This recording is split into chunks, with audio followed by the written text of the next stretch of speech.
Nuestro invitado de hoy es abogado y profesor universitario. Desde el año 2007, cuando descolló públicamente junto a otros dirigentes estudiantiles de su generación, ha cumplido altas responsabilidades públicas. Ministro del despacho de Hugo Chávez y de Educación de Nicolás Maduro, diputado, constituyente y desde 2017 gobernador del estado Miranda. Se trata de Héctor Rodríguez. Héctor Vicente Rodríguez Castro. Bienvenido, Héctor. Gracias, Ernesto. Un placer acompañarte. Gracias a ti por aceptar la invitación. Héctor, naciste el 26 de marzo de 1982. En Río Chico, Barlovento. Ochomecino. Ochomecino, correcto. ¿Por qué fue eso, chico? ¿No? Crecí muy rápido, estaba acelerado desde la barriga. ¿Siempre has estado acelerado? Sí, creo que siempre he estado en la búsqueda de las cosas lo más rápido posible. Es una característica de mi vida. Leí entre los perfiles que investigué para esta entrevista que supuestamente tú eres el único negro que no baila tambor. ¿Eso es verdad? Eso seguramente son mis enemigos mediáticos. Yo te vi intentándolo por lo menos en alguna ocasión. No hay negro que no baile tambor. Muy bien. Mira, ¿qué fue más duro? ¿El COVID-19 o el accidente en moto? Para mí en lo personal, el accidente en la moto, sin duda alguna, pero para el país creo que ha sido mucho más fuerte el COVID. O sea, dependiendo de cómo sea la pregunta. El accidente en moto, COVID te trató suave. El COVID me trató muy suave. Asintomático. Totalmente asintomático. Tal vez lo más difícil del COVID fue, primero, la posibilidad de que mis hijos y mi esposa estuviesen enfermos, que fue una semana de diferencia. Ellos dieron negativo cuando yo di positivo. Y luego, durante el tiempo que supe que ellos estaban positivos, estar permanentemente pendientes de que no les fuese a pasar nada. Esa angustia tal vez fue lo más complejo para mí durante el COVID, pero físicamente yo no tuve ningún tipo de síntomas, ni de malestar, ni de malestar por el medicamento. Por el contrario, pasé la enfermedad sin ningún tipo de síntomas. El accidente en moto sí fue mucho más complejo. Ya me vas a contar de eso, pero fíjate, como estamos completamente al aire despejados, con todas las ventanas, todas las puertas, este es un espacio, no lo van a poder ver en cámara, pero es bastante despejado. Le voy a pedir al invitado que se retire su tapaboca. Tenemos una distancia suficiente para poder ver también su lenguaje gestual. Cuéntame del accidente en moto. El accidente en moto sí fue mucho más complejo. Yo iba a un programa de televisión con el profesor Aristóbulo que tenía en Vive. Creo que era como a las 6 de la mañana y bueno, en la autopista una muchacha venía maquillándose en la cola y no se dio cuenta que y giró el carro hacia un lado y eso me hizo a mí quedar como entre dos carros, ¿no? Y trituró la pierna izquierda. Tú ves una radiografía y parece un rompecabezas de piecitas, ¿no? ¿La rodilla? No, el fémur. Y se hizo una operación de emergencia en el centro de salud más cercano, que luego quedó mal, porque debieron haberla medido cuando atornillaron el aparato que te ponen. No lo hicieron, sino que a los meses, cuando me paré de la cama, se dieron cuenta que la medida había quedado mal. ¿Mala praxis médica? Sí, o la emergencia, y no quedó claro nunca. Entonces yo perdí 2 centímetros, después rechacé el clavo intramedular y tuvo que poner otro. Entonces al final hubo casi 4 operaciones, entre las de extraer luego las prótesis. Fue muy complejo, duró varios años de angustia, de operaciones, de recuperación. Y bueno, hoy en día tengo una pierna con un leve acortamiento en comparación con la otra, lo cual pues te obliga a estar permanentemente con control de peso, hacer ejercicios, hacer terapia. ¿Eso fue en qué año, Héctor? Eso fue en 2009, 10 creo. ¿Desde entonces no subes a una moto? Más nunca, más nunca. Chávez me hizo jurarle que más nunca me iba a montar en una moto y he cumplido la promesa hasta ahorita.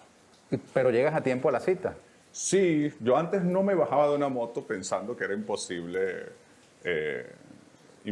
con el tráfico, pero al final me di cuenta que si uno se organiza, si uno se disciplina, si uno organiza bien la agenda, sí puedes llegar a tiempo a todas partes. Más bien trato de ser siempre muy puntual, de que las cosas... Y yo creo que es un tema que debemos trabajar en la dirección política, ¿no? Cómo optimizar el uso del tiempo, cómo empezar con puntualidad, cómo organizar las reuniones para que no duren 6, 7 horas, sino el tiempo adecuado para que nos rinda el tiempo. ¿Tú dirías que entre puntualidad y revolución no hay contradicción? No, para nada. No debería. Por el contrario, no solamente la puntualidad, porque no solamente es empezar a la hora, sino dedicarle el tiempo adecuado. A veces tenemos reuniones que por falta de metodología duran 4, 5, 6 horas, cuando es algo que pudiste hacer en 1, 2 horas, ¿no? Entonces yo creo que nosotros, la revolución necesita no solamente puntualidad, sino ordenarnos cada vez más en los métodos de trabajo. Necesitamos mucho más métodos de trabajo para lograr eficiencia. Héctor, tú te abriste paso en la generación del 2007. Los muchachos chavistas y antichavistas que en la Asamblea Nacional dieron un debate que después no fue debate, pero al final igual quedaron como una generación. Sí. Contigo, Robert Serra, cumplió 6 años de haber sido asesinado, otros compañeros más. Del otro lado, otros personajes que probablemente mencionarás. Pero te pregunto, como joven, ¿cómo fue ese trayecto para descollar en medio de un montón de gente que es mayor que tú, que tiene un kilometraje superior en la vida, en la política, y hoy día tú eres el gobernador de Miranda, miembro del alto mando político de la Revolución Bolivariana? Sí, yo no diría que nos abrimos pasos en el 2007. Yo creo que el 2007 fue un momento de mucha efervescencia o de beligerancia política, pero creo que como generación nosotros tenemos un recorrido previo, una historia familiar, una militancia en la Universidad Central de Venezuela, y eso fue como generando ocasiones, abriendo caminos, y tuvimos la oportunidad de participar en ese intento que, bueno, visto en miradas históricas, sí fue un debate de dos visiones de sociedad. Por un lado, una juventud que no acompaña el proyecto político de Simón Bolívar, el proyecto antiimperialista, el proyecto de unidad latinoamericana, y por otro lado una generación que nacimos, y esto tal vez es importante en lo que tú estás preguntando, en el momento histórico donde Chávez estaba liderando, y que sin duda alguna él es gran parte responsable de abrirle espacios a nuevas generaciones, de ser atrevido, algo que normalmente la política por el contrario, taponea mucho a nuevas generaciones. Chávez siempre estaba abriendo espacios, no solamente a mí como persona, sino a un conjunto de compañeros, y el presidente Nicolás Maduro continúa en esa dirección. Tú ves, bueno, ministros jóvenes, parte de los que hablamos en el 2007, hoy tienen altas responsabilidades. César Trompi, por ejemplo, es ministro de Educación Universitaria, Andreina Tarazón fue ministra de las Mujeres, Osli también fue presidenta de la Misión Árbol. Es decir, la revolución, el comandante Chávez, el presidente Nicolás Maduro, han tenido permanente una dinámica de abrir espacio a las nuevas generaciones, y yo creo que es la combinación, bueno, de una experiencia familiar, militante, de la cultura, de los partidos de izquierda, de una experiencia de militancia en la universidad, y de coincidir con unos tiempos políticos de que quienes dirigen están permanentemente pendientes de que las nuevas generaciones vayan teniendo espacios para opinar, para formarse, para adquirir responsabilidad. Yo creo que ha sido la combinación de todos esos elementos. Ahora, está bien, Chávez, Maduro, pero en la cotidianidad, en el día a día, me imagino que no habrá sido sencillo abrirse paso entre personas mayores que dirán, bueno, ¿y este muchachito aquí qué se cree? No, por el contrario, yo creo que más bien las personas mayores, como tú las llamas, yo creo que hay varias generaciones confluyendo en la dirección política, siempre han tenido una actitud de mucho compañerismo, de entreayudarnos, como decía Simón Rodríguez, de ver cómo podemos crecer colectivamente. Chávez siempre tuvo una actitud muy paternal sobre nosotros. Yo me acuerdo cuando yo era ministro del despacho, yo digo que ese fue mi mejor momento en la universidad, ya yo me había graduado. Pero es que Chávez lo que hacía era formarnos todos los días. Toma un libro, estudiate esto, léete este informe, vamos para tal país. Me acuerdo, por ejemplo, una anécdota, llegando a Nicaragua en el avión, y el presidente Chávez pidiéndome que pasara a su oficina del avión para mostrarme un mapa, el conflicto histórico de lo que significaba el canal de Nicaragua, por qué se había hecho en Panamá y no en Nicaragua, qué desarrollo geopolítico podía generar que se reactivara ese proyecto, qué cambios económicos. Es decir, la actitud de la vieja guardia, para llamarlo de alguna manera, con las nuevas generaciones, por el contrario, ha sido siempre muy de tutores, de dar la experiencia. Yo creo que la revolución ha tomado mucha conciencia de la necesidad de sumar generaciones. Tal vez la izquierda venezolana en tiempos anteriores siempre se dividió por los choques generacionales y tal vez comprendimos eso y nos damos cuenta. Incluso ahora nosotros nos toca con nuevas generaciones que vienen de la OVE, de la JPSUV, más bien de sumar, de aprender de ellos y de enseñar lo que uno haya aprendido con otras experiencias, ¿no? Visto desde otra perspectiva, te pregunto si no pasa con cierta juventud que por acceder a posiciones de responsabilidad, por llegar al poder, de pronto desprecia la experiencia, se cree muy sabionda y resulta que la experiencia previa termina siendo necesaria para ciertas coyunturas, ciertas responsabilidades, de pronto la tentación de la arrogancia, de sentirse ya tocando el cielo muy tempranamente. Mira, hay una consigna en el PSUV que dice experiencia de juventud es la fortaleza del PSUV, ¿no? Eso se discutió mucho en los últimos congresos del partido y yo creo que en líneas generales hay una conciencia de que nos necesitamos y de que sumándonos, yendo juntos, somos mucho más fuertes. No te quiero decir con esto que no existan jóvenes que creen que se la saben toda o que desprecian la experiencia o que el hecho de ser jóvenes no te ha obligado a tomar decisiones que tal vez tienen un costo político, entonces te crees más puro que las viejas generaciones o al revés, cuadros viejos que desconfían de la juventud por su falta de experiencia, pero esa no es la generalidad del partido. Por el contrario, la generalidad y la tendencia, y ahí marca mucho la dirección política que dio el comandante Chávez, que da el presidente Nicolás Maduro, siempre es a complementarnos, a acompañar esa experiencia y esa energía y a ir creciendo y madurando. Y al final, no importa la edad que tengas o el tiempo vivido, nunca tienes la experiencia suficiente para hacer una revolución, para dirigir un país. O sea, nosotros siempre tenemos que tener conciencia de que siempre tenemos algo nuevo que aprender, algo que dar, algo que sumar. También tiene que ver con los enfoques de cómo se hace la política, porque tal vez tus preguntas están muy dirigidas a una mirada de que la política es como una carrera administrativa, ¿no? En que uno empieza a militar para crecer y subir en espacios, en cargos de responsabilidad. Yo creo que los bolivarianos, los chavistas, con la experiencia de esos hombres que lo sacrificaron todo para dar, tenemos que ver la política como un espacio para servir, para ser útil, para ayudar, donde las circunstancias históricas nos vayan poniendo y no verlo como que, bueno, soy concejal para después ser alcalde, para después ser gobernador. No, no es así. Eso abunda. Sí, pero eso no es lo correcto y nosotros tenemos que hacer un gran esfuerzo por no verlo así. Tú y yo hemos estado en muchas responsabilidades y nos ponen acá y después somos necesarios en una universidad y después somos necesarios en una comunidad y lo importante es que donde tú estés seas útil, puedas ayudar, puedas contribuir y eso es una mirada en la práctica muy distinta a lo que estamos acostumbrados, ¿no? Héctor, en una entrevista en internet en el año 2016 dijiste que tienes muchos amigos en la oposición. Sí, es verdad. Entre ellos mencionaste a Stalin González y Miguel Pizarro. Nos queremos muchísimo, dijiste. Pasados 4 años, ¿se siguen queriendo? Bueno, sigo manteniendo mucha comunicación con Stalin. Con Pizarro no tanto. Nos hemos alejado después que él fue acompañando posturas que ya yo creo que no tenían ninguna justificación. Yo creo que es natural que en las sociedades existan diferencias políticas, Ernesto.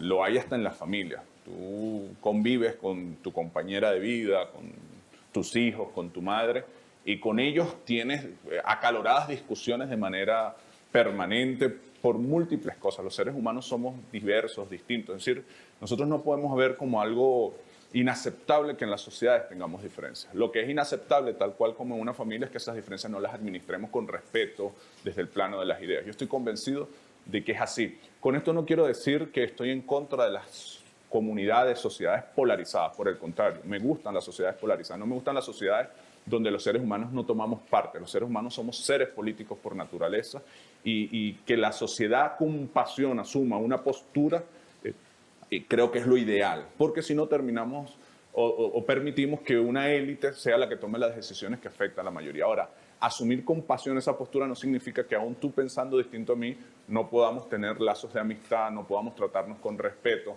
no podamos discutir en el plano de las ideas y no en el plano de las violencias, a los extremos que se llegó acá en Miranda, en las guarimbas, de quemar viva una persona por creer que piensa distinto o poner una guaya de un poste a otro para que otro se degollara. O sea, eso es lo que no podemos permitir. Ese es como la frontera. Entonces, bueno, ahí nombraba a 2 actores políticos, pero en la vida cotidiana, en los espacios familiares, en los espacios de amistad más íntima, de personas que no son políticas también tengo personas a las que quiero, a las que respeto y que piensan diametralmente opuesto a como yo pienso políticamente. También dijiste en esa entrevista lo siguiente: cada cierto tiempo me dan mis crisis emocionales, Sí, pero pienso en Bolívar, en Chávez y en mis hijos y se me pasa la depre. así es. En estos tiempos de pandemia y bloqueo, mucha gente anda en su crisis emocional y le cuesta un montón salir de la depre. ¿Qué Sí. le recomiendas tú? La pandemia es compleja, ¿no? Es compleja, genera... Pandemia y bloqueo. Sí, pero tal vez Que el no es bloqueo solo. teníamos como ya 5 años y hemos venido como asimilando, lo que sin duda alguna genera grandes dificultades, pero estos últimos 8 meses... El tema es que el bloqueo ha recrudecido en los tiempos de la sí. pandemia. Pero estos 8 meses de pandemia pues ponen mucho más compleja una situación que ya era compleja. Yo efectivamente a mí me llaman a veces dirigentes de los estados, de los municipios, muchachos que formaron la juventud del partido con nosotros a decirme: Héctor, no aguanto más, tengo muchas dificultades. Y yo siempre les hago la misma pregunta: ¿estás más difícil que como estaba Bolívar cuando cruzó los Andes de Alpargatas? No. ¿Y tú eres bolivariano? Sí. Entonces, ¿qué vamos a hacer? Crecernos ante las dificultades. Y ese es como un mantra que yo tengo. Siempre que me siento que no podemos más, que la cosa está muy compleja, pienso en Bolívar, pienso en Chávez, en la cárcel de Yare, en ese recorrido entre el 92 y el 98, en Chávez en el 2002, y de ahí uno saca fuerzas. Este pueblo, Ernesto, es un pueblo que ha superado las más grandes dificultades. Yo siempre le digo a los muchachos de la juventud: pónganse por un minuto hace 200 años a la falda de la cordillera de los Andes. Imagínense que nos aparece Bolívar acá y nos dice: mira, vamos a cruzar eso. Con las condiciones de hoy, con botas, con chaqueta, con carro, uno diría, bueno, esto es una locura. Bueno, imagínense hace 200 años, en Alpargatas, en Ruanas, en Mula. Es decir, eso somos nosotros, y tal vez por eso el imperialismo no nos comprende, no nos entiende. Nosotros somos un pueblo que sabe superar las dificultades. Yo estoy seguro, Ernesto, que esta pandemia, que este bloqueo, que cualquier tormenta que se nos presente, nosotros las vamos a superar unidos de manera solidaria. Hablando de gente estresada, hay mucha gente estresada con el tema de la educación a distancia, Sí. con la educación por internet. Habida cuenta de la desigualdad de acceso y de la inestabilidad de la internet en Venezuela, ¿tú crees que saldremos bien de esa experiencia? Bueno, yo creo primero que las clases, se ha posicionado el tema del Internet, pero las clases no tienen por qué ser por Internet. Yo creo que aquí la máxima de todas las formas de luchas posibles deben usarse. Donde hay Internet y se puede usar, bienvenido sea. Donde no hay Internet, por radio, por televisión, por organización. Si algo tenemos nosotros como una fortaleza que nos ha dejado el bloqueo, es que hemos ido construyendo un nivel de organización social cada vez mayor. Es decir, hay experiencias en Barlovento donde muchas veces no tenemos ni radio, ni televisión, ni internet, ninguna de las opciones, donde la jefa de calle, que es la que distribuye el CLAP durante toda esta pandemia, previo a la pandemia, pero especialmente en esta pandemia, lleva la carpeta educativa de la maestra a los padres casa por casa y luego la retira y se la vuelve a llevar a los maestros y a las maestras, porque ahí no tienes ni telefonía. Es decir, hay múltiples formas, pero también yo tengo una premisa que no necesariamente la educación se ve debilitada por estas circunstancias, puede verse fortalecida, porque es la gran oportunidad que tenemos para crecer como familia. Es decir, a lo mejor vale más 1 hora al día de nosotros con nuestros hijos haciendo un poco de teatro, de baile, de danza, o hablando de la historia de nuestros abuelos, o enseñando a nuestros hijos a cocinar y desde ahí ver la química, desde ahí ver la biología, o sentándonos con nuestros hijos a leer un cuento, o a contarle un cuento, inventándonoslo si no tenemos el libro a la mano, y eso pudiera terminar fortaleciendo mucho más el proceso educativo, de construcción de valores. Es decir, al final la escuela busca unos especialistas, pero sobre todo busca una organización del tiempo para que los padres y las madres podamos ir a trabajar. Es decir, ahorita hay una gran oportunidad que pudiéramos terminar fortaleciendo más la educación toda.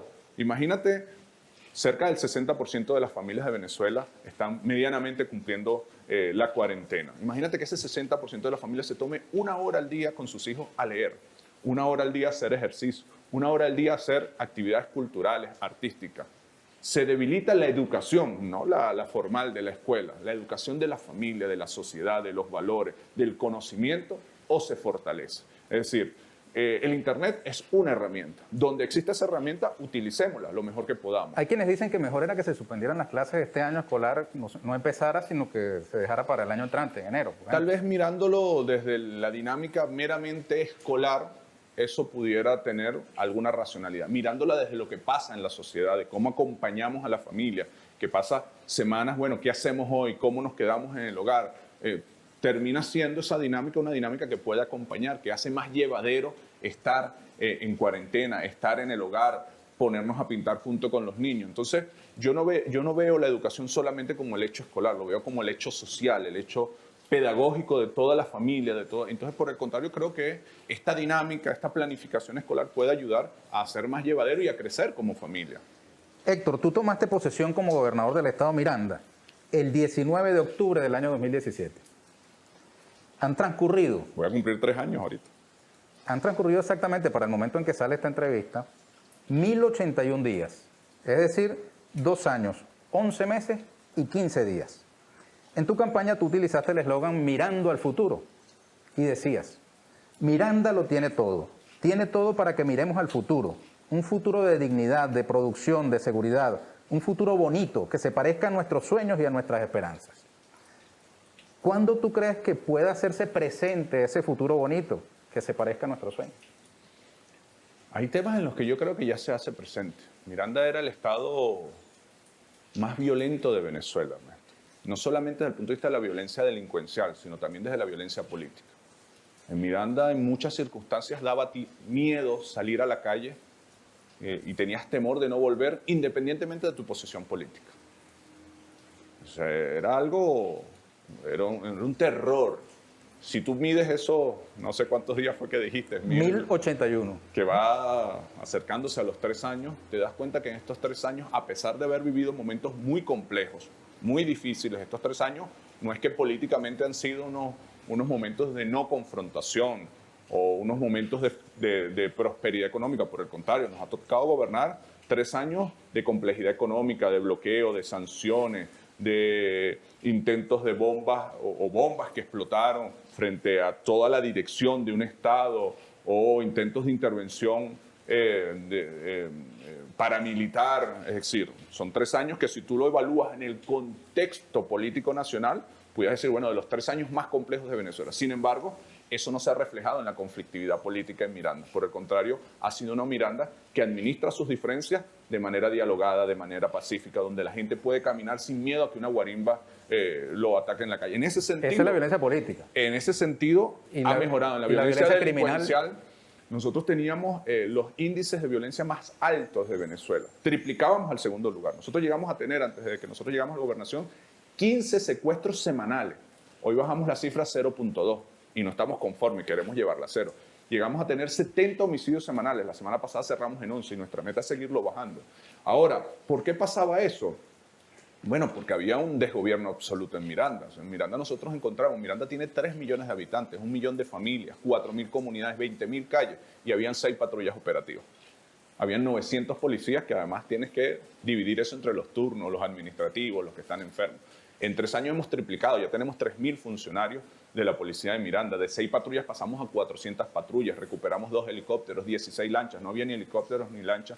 Y eso es lo que te ha permitido decir, bueno, somos el estado que más ha bajado los indicadores de violencia y vamos a seguir trabajando hasta llevarlo al mínimo. Miranda se va a convertir, por el camino que va, en uno de los estados más seguros de Venezuela. Y eso inmediatamente empieza a afectar muchos otros temas de la vida cotidiana. Por ejemplo, la producción y la exportación. Las fincas ya vamos a hablar de eso, pero en el caso de la violencia criminal, aquí mismo en Petare hay una banda de Wilexit que es como un ícono de control territorial. Habían 55 criminal, ¿no? bandas de ese tipo en Miranda. Ya las hemos ido desmontando, atajando con mucha inteligencia y la vamos a llevar a 0. De esas nos quedan 4. La de Wilexit es una, nos quedan 3 en los Valles del Tuy, una en Barlovento. Pero en un momento el tal Wilexit se convirtió como un ícono también de la oposición, ¿no? Que lamentablemente por las redes comenzaban a hacerle. Bueno, yo no diría la oposición, yo diría de parte de la oposición. Yo no acostumbro unificar la oposición en un solo tolete. Yo creo que hay una diversidad. La oposición 2.0, pues, la que hace tendencia. Hay una diversidad de oposiciones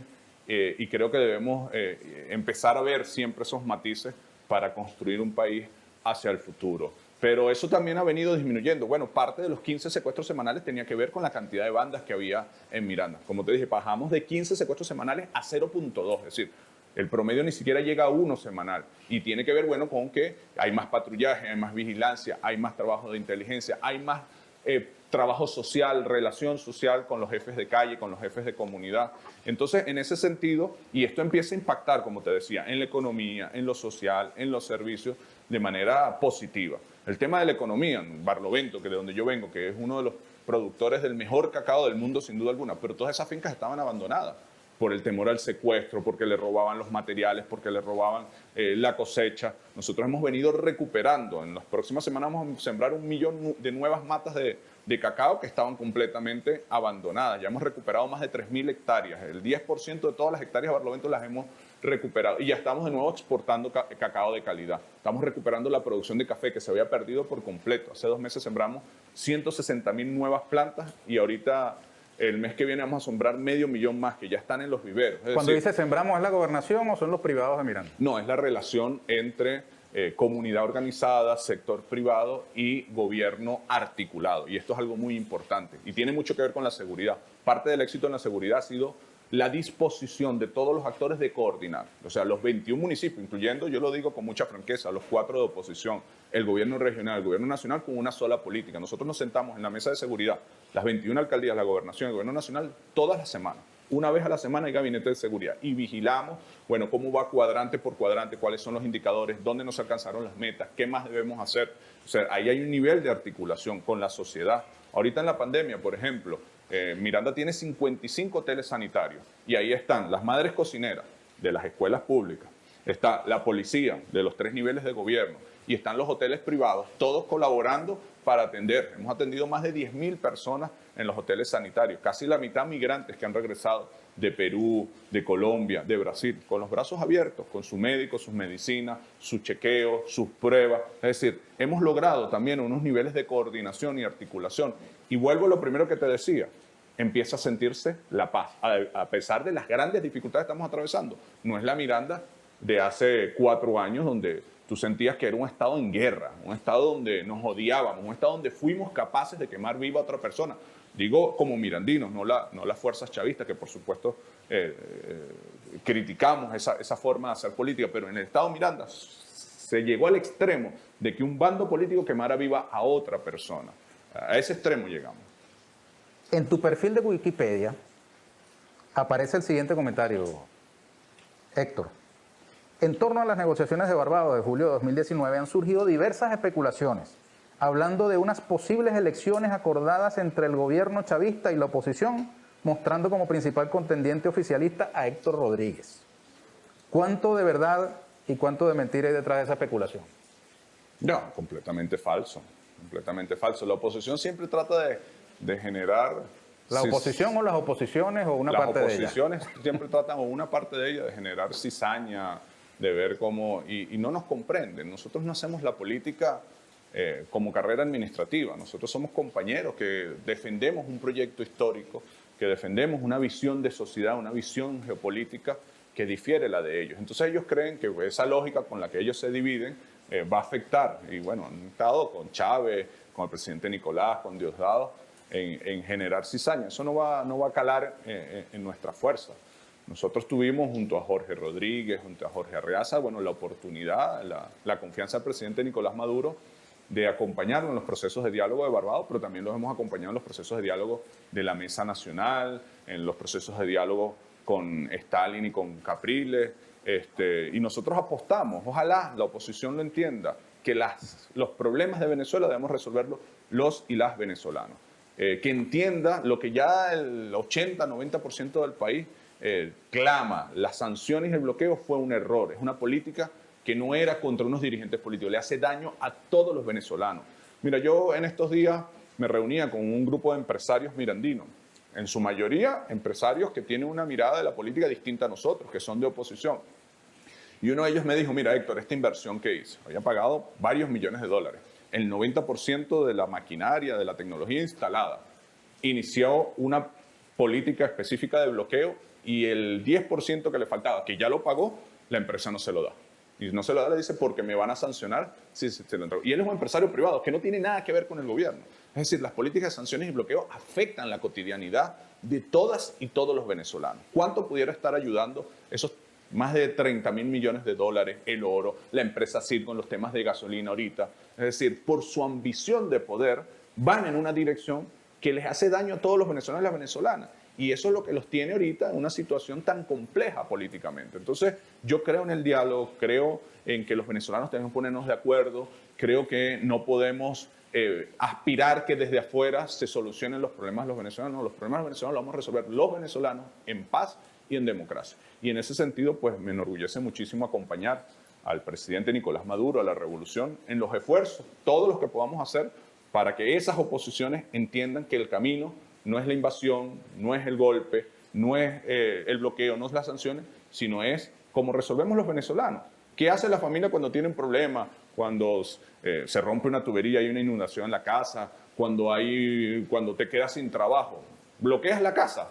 ¿Le dices al malandro de la calle que intervenga en tu casa? No, te reúnes como familia, te unes, te pones a trabajar, te proteges como familia y sales adelante. Eso es lo que tenemos que hacer en Venezuela, unirnos como pueblo, como gran familia venezolana que somos.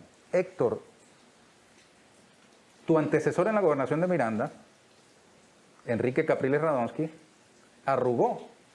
Había asomado la abierta posibilidad de participar en las elecciones parlamentarias del 6 de diciembre.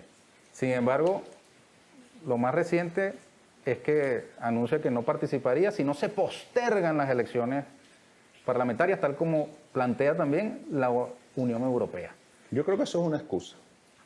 Yo creo que es una excusa. Yo creo que no todos tenemos la fortaleza para aguantar la presión imperial. Yo creo que esa es la verdad. Yo lo lamento muchísimo. Lo lamento muchísimo, ojalá. Pero bueno, él es un actor más de la oposición. ¿Tú has hablado con él? Varias veces. ¿Cómo se la lleva? Me ha tocado. Bien, bien. Yo no llevo lo personal a lo político. Yo creo que fue un pésimo gobernador. Un gobernador que, gobernando en bonanza petrolera, no tiene una obra que mostrar. Gobernando en bonanza petrolera nos entregó el Estado más violento del país, con mayores niveles de delincuencia, sin patrulla. Ahora es un dirigente de la oposición y en lo personal no tengo... Creo que tuvo una gran oportunidad ahorita de con valentía asumir un liderazgo y bueno, no todo el mundo tiene la madera necesaria para aguantar la presión. ¿Hasta dónde? Ojalá mañana, porque además la política en un día, se llene de valentía, de coraje y asuma. ¿Hasta dónde el chavismo está dispuesto a ceder? Leí una declaración de alguien que no es chavista, rector suplente del Consejo Nacional Electoral, Luis Fuenmayor, que decía, si se van a postergar las elecciones, tendría que ser solo hasta el 4 de enero del Correcto. 2021, porque la Constitución obliga a que el 5 de enero del año entrante se instale una nueva Asamblea Nacional. Ese, por ejemplo, es un escenario que se podría considerar o no. El chavismo está dispuesto a hacer todo lo que la Constitución permita para que las soluciones de los problemas de Venezuela sean en paz, de manera democrática y de manera soberana. Ahora, para eso hace falta de los distintos actores de la política venezolana coraje. El que quiera venir a resolver los problemas en paz, en democracia, nosotros siempre le tenderemos la mano, siempre estaremos dispuestos a hablar, a dialogar. Con el mundo estaremos dispuestos a dialogar siempre y cuando respeten nuestra Constitución y nuestra soberanía. Ese es el marco. Nosotros lo hemos dicho, el presidente lo ha dicho con mucha claridad. En ese marco de respeto a la soberanía, a la Constitución y a la democracia, estamos dispuestos a decir y a discutir absolutamente todo. A cambiar lo que tengamos que cambiar, a corregir lo que tengamos que corregir. Si nos cambiar incluso la fecha de las elecciones. Pero es que no podemos más. Es decir, la elección de la Asamblea Nacional tiene una fecha fatal que es el 5 de enero. Dice claramente... La instalación de la nueva Asamblea. La instalación del 5 de enero de la Asamblea Nacional debe ser el 5 de enero. Por lo tanto, antes del 5 de enero hay que hacer las elecciones. La segunda quincena de diciembre es una quincena... Hacerla después, según Jorge Rodríguez, entrevista que sostuvo aquí en este mismo espacio, dice que nos pondría fuera de la Constitución. Completamente. Y es el escenario que están buscando. Completamente. Entonces, no tiene sentido. Ese sería el punto de honor. Es una obligación constitucional, pero además es una necesidad. La gran mayoría de este país, no solamente te estoy hablando de los chavistas, incluso de los opositores, te dicen, hace falta una nueva Asamblea Nacional. Pero, ¿y si se lo piden a la Asamblea Nacional Constituyente, que tiene un poder supremo, supraconstitucional? Es que no hay ningún argumento, ninguna razón. más allá de los problemas internos que tiene la oposición, que yo lo entiendo, que fue la misma razón por la cual un sector de la oposición no participó en la elección presidencial. Ellos dicen, es que no habían condiciones, ¿no? Si Juan Guaidó hubiese querido ser candidato presidencial en la última elección presidencial, tenía todas las condiciones para participar. Es decir, lo que no podemos nosotros es poner en riesgo la dinámica constitucional de Venezuela por los problemas internos de la oposición. Nosotros estamos dispuestos a dialogar, pero los problemas internos de la oposición los tiene que resolver la oposición, no los podemos resolver nosotros. Que ellos hoy están divididos, que ellos hoy están debilitados porque durante estos 5 años se fueron de las comunidades. Ve a tu comunidad, ve a cualquiera de los 87 circuitos que hay en Venezuela electorales o a cualquiera de los municipios. ¿Quién estuvo ahí? Con todos los problemas que tú puedas decir, que hay problemas con los servicios, que hay problemas con el agua, que hay problemas económicos y que algunos dirán eso es culpa del chavismo y otros diremos no, eso es culpa del bloqueo de la sanción. Todo lo que tú me quieras decir, pero el que estuvo ahí es una jefa de calle, un jefe de comunidad chavista poniendo la cara. Cuando había el problema y cuando llegaba la solución. El que se puso a bajar las cajas fue el jefe chavista. Ahora, ¿dónde estaban los dirigentes de la oposición en ese tiempo? Ese es el problema de fondo. El problema de fondo que tiene la oposición es que no tiene cómo darle la cara a sus electores. Le prometieron la última cola y no cumplieron. Le prometieron que nos sacaban en 6 meses y no cumplieron. Le prometieron 1000 cosas con esa Asamblea Nacional y se acabó el periodo, se acabó y no tienen nada que decir. No Guaidó anda haciendo una consulta para darle supuesto piso a la continuidad administrativa de su supuesto interinato. Guaidó, yo creo que hay que hacer un esfuerzo. Tú eres, aparte de ministro de la Cultura, de dirigente político, eres periodista, por recopilar todas las promesas que cada 2 o 3 meses ha hecho Guaidó. Yo creo que Guaidó es una de las personas con menos credibilidad hoy en Venezuela, con más rechazo, es el dirigente político con más rechazo según todas las encuestas. No tiene sentido perder el tiempo. Yo creo que, vuelvo a mi consigna de la campaña, ahora nosotros tenemos que mirar al futuro. Yo creo que esta elección es una oportunidad para hacer un cambio necesario en la Asamblea Nacional y que en esa Asamblea Nacional existan nuevas caras, nuevas voces, nuevos dirigentes y que desde ese espacio empecemos a trabajar juntos. Incluso aquellos que no participaron, que se sumen, que se convierta la Asamblea Nacional en epicentro de los cambios que necesita hacer el país para desmontar el bloqueo, para desmontar las sanciones, para recuperar la economía, para recuperar los salarios, para recuperar los servicios. Es decir, no nos quedemos anclados al pasado. Juan Guaidó hoy es el pasado. Miremos al futuro. Esa nueva Asamblea Nacional es el futuro, es la oportunidad que tenemos los venezolanos para dejar atrás los tiempos de confrontación y construir un espacio de diálogo y de construcción colectiva de las nuevas soluciones. Mirando al presente, Héctor, en este momento hay venezolanos pasando roncha con el gas, con la gasolina, con la electricidad, con el agua, con el transporte. Una caotización que el propio presidente describió en el momento de presentar el proyecto de ley antibloqueo. Frente a ese cuadro, las protestas que surjan o hayan surgido, como lo que pasó en Yaracuy, ¿son manifestaciones valederas, legítimas o parte de un plan conspirativo? No, yo creo que hay las dos cosas. Yo creo que hay un pueblo resistiendo heroicamente. Si a alguien hay que aplaudir y hay que reconocer, y tendremos que tomar el tiempo, no sé, hasta para construirle un monumento cuando superemos esta situación de bloqueo de sanciones a nuestro pueblo, que tiene una paciencia, que tiene una conciencia infinita. Y no solamente es un pueblo que está resistiendo de una manera pasiva, que bueno, me voy a quedar en mi casa hasta que esto se solucione. No, es que está todos los días luchando. Tú te vas para cualquier comunidad y tú no vas a ver al pueblo esperando que se resuelva un problema. Está buscando cómo consigue una cisterna de agua, cómo distribuye los CLAP, cómo organiza la comunidad, cómo atiende a los sectores más desposeídos, que más se han visto afectados, incluso en pandemia. Yo en estos días le daba de alta en uno de los hoteles sanitarios a Rosa. Rosa es una mujer, una líder comunitaria que se infectó. Una mujer mayor. ¿Y qué hizo ella en la pandemia? Irse con los médicos cubanos casa por casa. Y tú hablas con ella y dices, es que ante esta dificultad nosotros no nos vamos a detener. Nuestro pueblo tiene muchísima conciencia. Mucha gente busca soluciones. La mayoría de la gente busca soluciones. Pero te tropiezas con un problema que no tiene solución, al menos en la cotidianidad, que es el dólar. La presencia del dólar como patrón de referencia para cualquier actividad económica. Yo no diría que el problema es el dólar, el problema es la economía. La economía. Nosotros venimos de una economía dependiente de la renta petrolera. Nosotros antes del bloqueo teníamos un ingreso anual de más de 50.000 millones de dólares.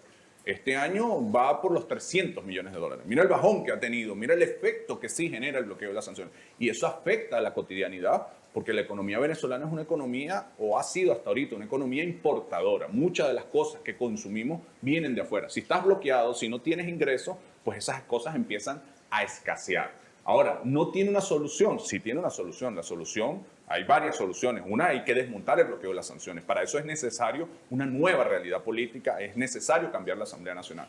Y una solución estructural que el pueblo cada vez la comprende más es que no podemos depender tanto de la importación. Tenemos que cada vez producir más. Y en eso anda el pueblo. Tú te vas a cualquier comunidad de Barlovento, de Valles del Tuy, de los barrios de Petare y ves a las familias produciendo algo, reconstruyendo una nueva economía, la economía familiar, la economía comunitaria, la economía social. Es decir, hay un país abocado a superar estas dificultades. Ahora, esas dificultades son crueles, son fuertes, son duras. Entonces tú me preguntabas, bueno, entonces en las manifestaciones que hay en Miranda hay todos los días una tranca de agua, una tranca de gas.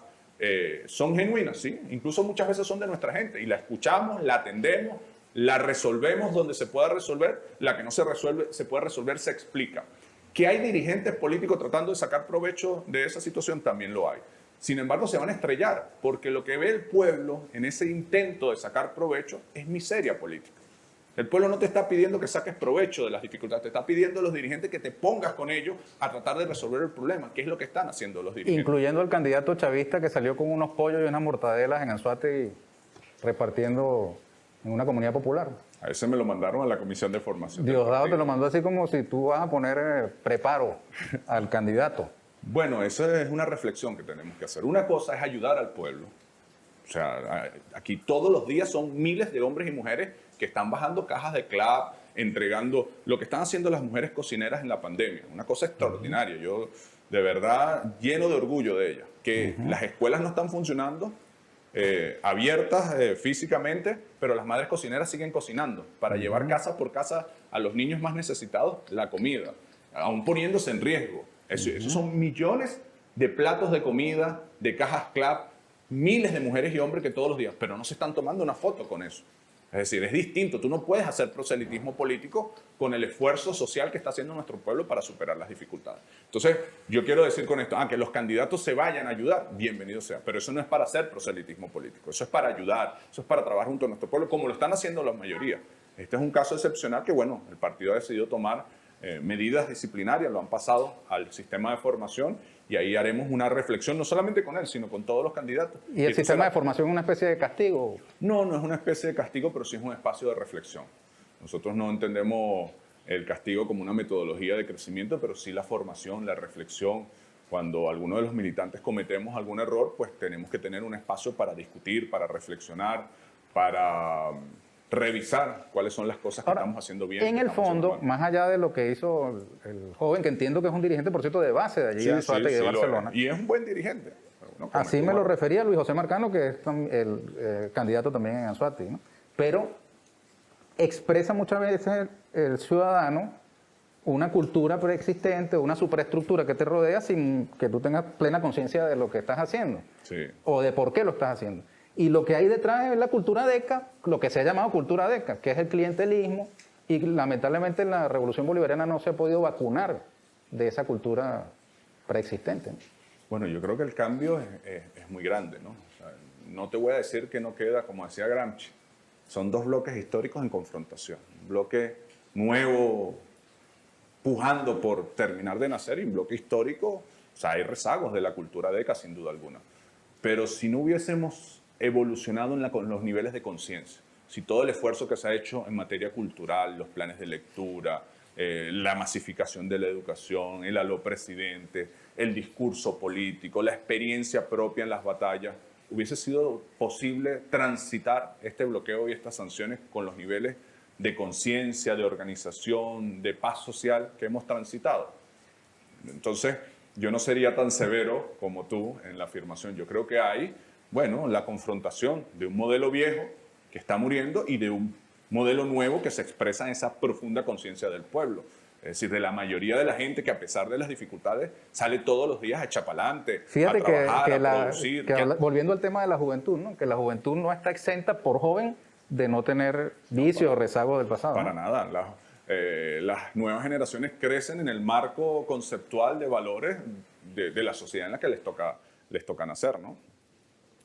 Héctor, Tengo más preguntas de actualidad. Adelante. Pero hay un episodio que yo no quiero dejar pasar porque es personal, ¿no? Yo a ti te vi el 9 de diciembre del año 2012, cuando despedíamos al comandante Chávez, llorando. Y debo confesar que a mí me cayó la locha cuando vi tus lágrimas sobre la gravedad de ese viaje. Ese momento, ¿qué pasaba por tu mente, Héctor? Chávez para mí fue un padre, es un padre. Yo creo que en alguna parte escribí lo que sentía. Yo antes escribía mucho y desde ese entonces escribo muy poco. Creo que fueron uno de mis últimos escritos. Escribo mucho menos, no es que no escribo muchísimo menos. Chávez para mí es un padre y por supuesto su partida física dejó en mí un gran vacío en lo emotivo, en lo emocional. Es como cuando tú pierdes a un padre. Pero en ese momento él iba a operarse en Cuba, otra vez, ¿no? Sí, pero yo había hablado con él previo a que se fuese y creo que tenía un poco de conocimiento de la magnitud de lo que iba a pasar. Esa noche me acuerdo que cuando él se montó en el avión, después cayó un palo de agua inmenso. Yo me quedé un rato ahí reflexionando. Yo había hablado con él en alguno de los eventos de la campaña, pidiéndole que se cuidara porque se había mojado. Y ya él más o menos me asomaba una frase como que él había cumplido y que ahora nos tocaba a nosotros, ¿no? Sin embargo, yo ahí no tuve como impacto de lo...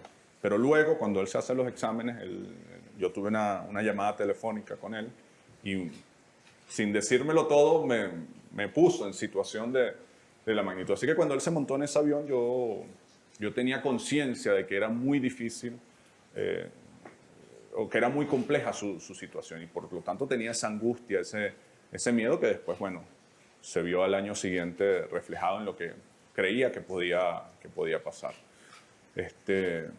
Mi relación con Chávez no fue de jefe político solamente, fue de padre. El tiempo que yo fui ministro del despacho, él me acogió a mí como un hijo para formarme, para acompañarlo. Yo estuve casi medio año viviendo con él, recorriendo el mundo, visitamos varios países, todos los países de América Latina, todos los estados de Venezuela, pues estábamos en campaña de gobernadores. Y fue una relación muy intensa, muy íntima. Y lo que yo sentía es que se me iba mi padre. Se me iba mi padre y tal vez fue lo que se expresó ahí en esa lluvia torrencial esa noche cuando despedimos el avión. Sí, yo más nunca lo vi después de eso. Si pudieras hablar con Chávez, ¿qué le dirías? Trato de hablar con él todos los días. Trato de reflexionar, de recordar sus conversaciones, de leerlo mucho, de leer sus discursos, de preguntarme siempre qué haría él en cada circunstancia, cómo lo haría él, de valorar desde sus enseñanzas, desde sus reflexiones, desde lo que conocimos de él, desde lo que conocí de él, cada uno de mis actos, cada una de mis decisiones. Creo que Chávez, si tuviese la oportunidad de decirnos algo, estaría orgulloso de nuestro pueblo, de cómo hemos enfrentado las dificultades, de que no nos hemos dividido, de que no nos hemos acobardado. Creo que nos diría, sigan para adelante, que esta dificultad también la van a superar, también la van a vencer. ¿Y tú sientes que le has cumplido a Chávez? Sí, yo creo que sí. Yo creo que hemos estado a la altura de las dificultades históricas que se nos han presentado. Creo que nos falta mucho por hacer. Y una vez en un acto en el Poliedro, él nos dijo a la juventud, ustedes son la mejor generación que ha pasado en 500 años.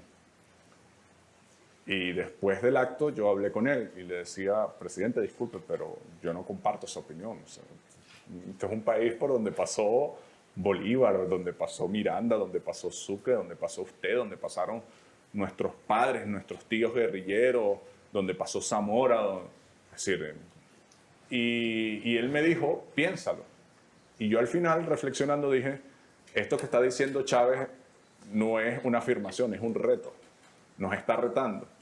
Entonces, más allá de si lo hemos cumplido, la pregunta está en si estaremos a la altura de consolidar el proyecto político. Yo siempre se lo digo a las nuevas generaciones. No se trata solamente de lo que hemos hecho hasta ahorita, se trata de la Venezuela del 2050, cuando Sebastián Francisco de Miranda esté cumpliendo 300 años. ¿Se parecerá a esa Venezuela a la que hoy soñamos? ¿Será productiva? ¿Será soberana? ¿Será unida con América Latina, habrá construido un mundo multipolar. Eso depende de lo que hagamos hoy. Todo lo que hagamos hoy tiene que tener una mirada estratégica hacia el futuro. No es solamente solucionar el problema concreto hoy, es que nos toca a nosotros, es nuestra responsabilidad construir la Venezuela que soñó Bolívar, que soñó Chávez. Es nuestra responsabilidad, está en nuestras manos. La mirada estratégica de Chávez era hacia el socialismo. Acaba de presentarse el proyecto de ley antibloqueo.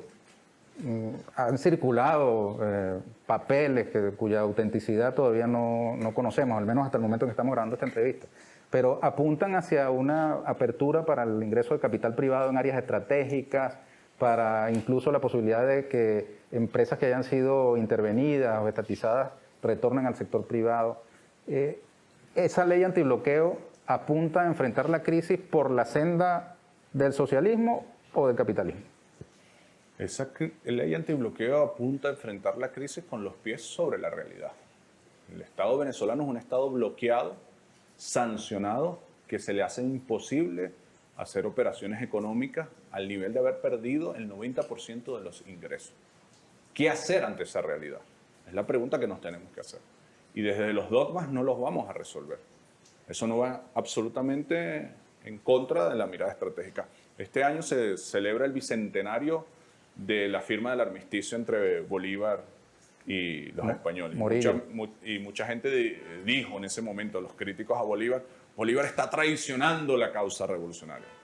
No, Bolívar pensó la táctica en función de la estrategia. Y esa pausa, primero, garantizó el reconocimiento de la Gran Colombia a nivel internacional como nación y permitió organizar el ejército y debilitar el ejército español para luego, el año siguiente, en el 2021, dar la batalla de Carabobo. Es decir, no comprender las acciones tácticas en la coyuntura de estar enfrentando el más poderoso imperio de la humanidad, el más agresivo y que está gobernado por la administración más racista, más agresiva, y no entender que en esa circunstancia tienes la obligación de generar jugadas tácticas para avanzar, sería, bueno, quedarse en el ejercicio de la política desde un plano más literario y no en función de la realidad. Nosotros tenemos la inmensa responsabilidad de superar el bloqueo. Y para eso el presidente ha juzgado con una paciencia histórica, con una paciencia estratégica, y quienes acompañamos el proyecto bolivariano, el proyecto chavista, tenemos que fortalecer esas jugadas para salir adelante. Para nada eso apunta en la mirada estratégica. Eso responde a la coyuntura actual, una situación de bloqueo. Bueno, ya tú hablabas de las consecuencias, de cómo ese bloqueo está afectando el ingreso de los venezolanos, cómo está afectando la economía, cómo está afectando los servicios. A eso hay que darle una respuesta. No nos podemos quedar callados diciendo, no, es solamente por este camino y seguirnos dando contra una pared. No, si hay una pared que nos impusieron, hay que darle la vuelta y luego seguir el camino. Así de sencillo. Yo creo que el presidente está haciendo lo correcto, que debemos acompañarlo, que debemos jugar con muchísima inteligencia, que debemos romper este bloqueo, superar este bloqueo y seguir construyendo el camino del proyecto bolivariano, que es un proyecto multipolar, antiimperialista, que es un proyecto latinoamericano, que hay que unir a los pueblos latinoamericanos y que es un proyecto socialista, de igualdad, de justicia, de condiciones de vida materiales y culturales de nuestro pueblo. Si agarráramos a los clásicos del socialismo y le diéramos una mirada bolchevique a la revolución bolivariana hoy, de pronto alguien podría decir, bueno, lo que procede es estatizar la banca, expropiar a la Polar, acabar con formas de propiedad privada sobre los medios de producción. ¿Eso no sería tener los pies sobre la tierra, Héctor? Si agarráramos los clásicos del socialismo y le diéramos una mirada completa y no de extractos, y si además agarráramos las experiencias de Lenin, de Fidel, en las distintas coyunturas económicas y le diéramos su justa medida, nos daríamos cuenta que vamos por el camino correcto. Es injusto, pero además no es ético sacar los clásicos solamente con frases extraídas y no con su mirada completa. Leer a Marx integralmente te das cuenta de que el presidente está haciendo lo correcto. Ver la experiencia de Lenin, de Fidel, la apertura económica que hizo con Europa y la participación del capital privado en el periodo especial con todo el turismo para poder superar las dificultades económicas que generó la caída de la Unión Soviética. ver los esfuerzos que hizo permanentemente el comandante Chávez por incorporar a los sectores medios de la sociedad, al capital privado, y hablar de propiedad social, de mixtura, de las alianzas que hizo en la faja petrolífera Hugo Chávez, entre capital privado, internacional y propiedad pública. Es decir, hay una combinación de jugadas para ir en una dirección. Es decir, si vamos a ser completamente apegados a la verdad científica y a la verdad histórica, la realidad es que todos los actores de la política y los intelectuales de la política entienden la necesidad de hacer variaciones mientras vas construyendo condiciones de poder en una dirección. Héctor, el presidente Nicolás Maduro, cuando presenta el proyecto de ley antibloqueo, dijo, palabras más, palabras menos, la siguiente: el bloqueo económico que ejerce Washington contra Venezuela se realiza dentro del marco de una estrategia global a largo plazo y tiene carácter bipartidista. Así que nadie se deje engañar por las elecciones presidenciales en Estados Unidos. Si es Trump, enfrentaremos y derrotaremos a Trump. Si es Biden, enfrentaremos y derrotaremos a Biden. Palabras más, palabras menos, dijo el presidente. Esto quiere decir que por más que hagamos el bloqueo de los Estados Unidos contra Venezuela, hay que asumirlo como una realidad de largo plazo. Bueno, si nosotros nos asumimos bolivarianos, si nos asumimos chavistas, nos asumimos antiimperialistas. Y el imperialismo no es una política de una administración.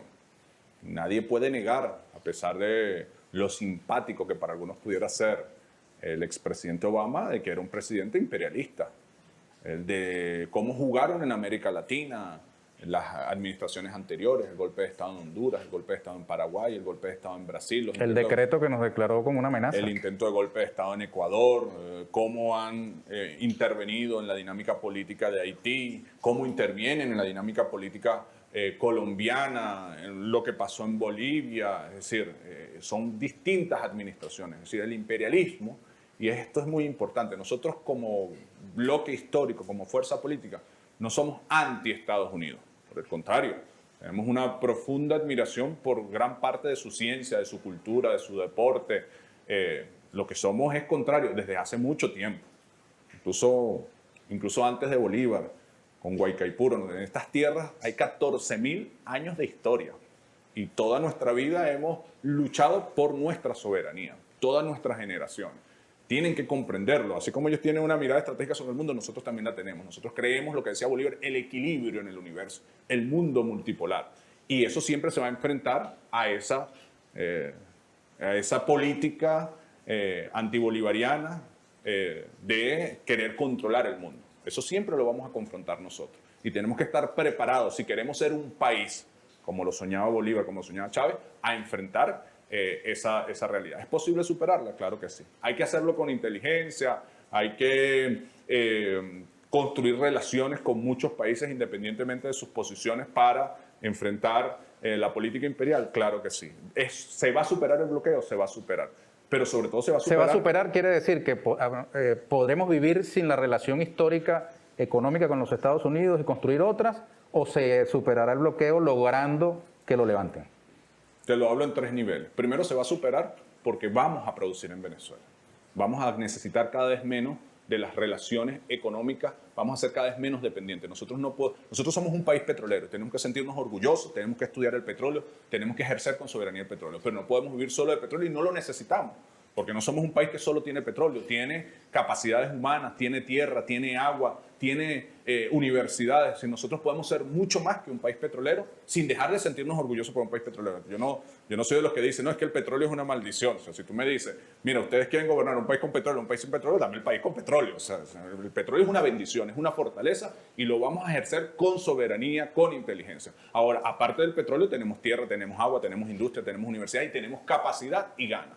Es decir, nosotros vamos a superar el bloqueo primeramente porque vamos a producir las cosas que necesitamos para vivir con dignidad. Vamos a producir nuestras ropas, nuestro calzado, nuestro alimento, nuestras medicinas. No es un camino fácil, no lo es, pero ¿quién dijo que los venezolanos nacimos solo para lo fácil? Los venezolanos sabemos superar las dificultades. Eso es lo primero.